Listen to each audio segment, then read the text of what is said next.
My name is Alan Bennett and I run my own company. It's called ADB Alarms. It's based in the Midlands, Stoke-on-Trent, and at the moment we're doing quite well. Well, the new technology, for example, we did 2 fire alarms. One was done with a conventional wiring system, one was done with a radio system, both on tower blocks.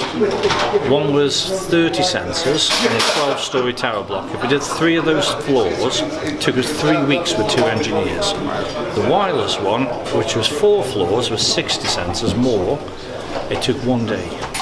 Exactly the same systems, except one's wireless, one wired. And there was no inconvenience for the staff. Nice and simple. Okay. And still works well today. We can do more jobs in a much shorter space of time. Your profit margins are slightly different, but otherwise it works well. It works very well indeed. Margins are much tighter. You've got a more capital outlay for less profit, but you are free to do extra jobs.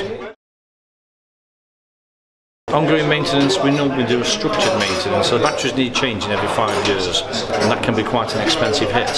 So if you spread that over the 5 years, it can be much cheaper, and then it's nice and simple monthly payment plan, and the customer isn't stung in 5 years with a big fat battery bill.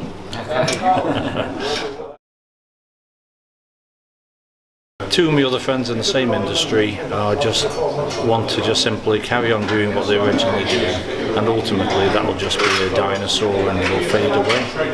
So if you don't embrace the technology, move on. If it doesn't work from an iPhone, nobody wants it now. Yeah. Simple as that.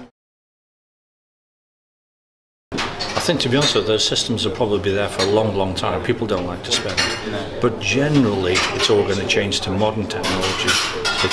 Like I said earlier, if it doesn't work from an iPhone, iPad or an Android, people just won't want it. The wireless systems do give you more variety, more choice. When things go wrong, they literally tell you what's wrong with them. Much easier. We're in-house training. In-house? Yeah, we give them simple electricians training, usually in a college, local college, and then the rest of it is in-house. We teach them a bit of technology, IP addressing, and we still teach them the conventional wiring. They've got to understand how we originally got here. They're always going to meet systems that are 20, 30 years old, so they need to manage that as well. We already cover virtually all the industry standards. We cover the fire extinguishers right the way through to the intruder alarms, fire alarms, door access controls, and we're now moving into new areas, Cheltenham and Gloucester. We're now setting up a new office down there and looking for two new engineers to start the work off down there.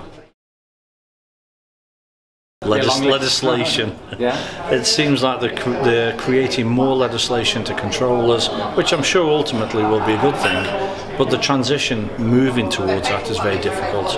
Understanding the new legislation, the new laws, getting educated to understand them, and then implementing them. So you need time out to do that. It will take us time to change, but as long as they give us 2 or 3 years, I'm sure most companies will. Yes, I shall do, yes. I'll go to IFSEC and learn and pick up some new technologies and look for some new companies out there. Right. New ideas. That's what we want, new ideas.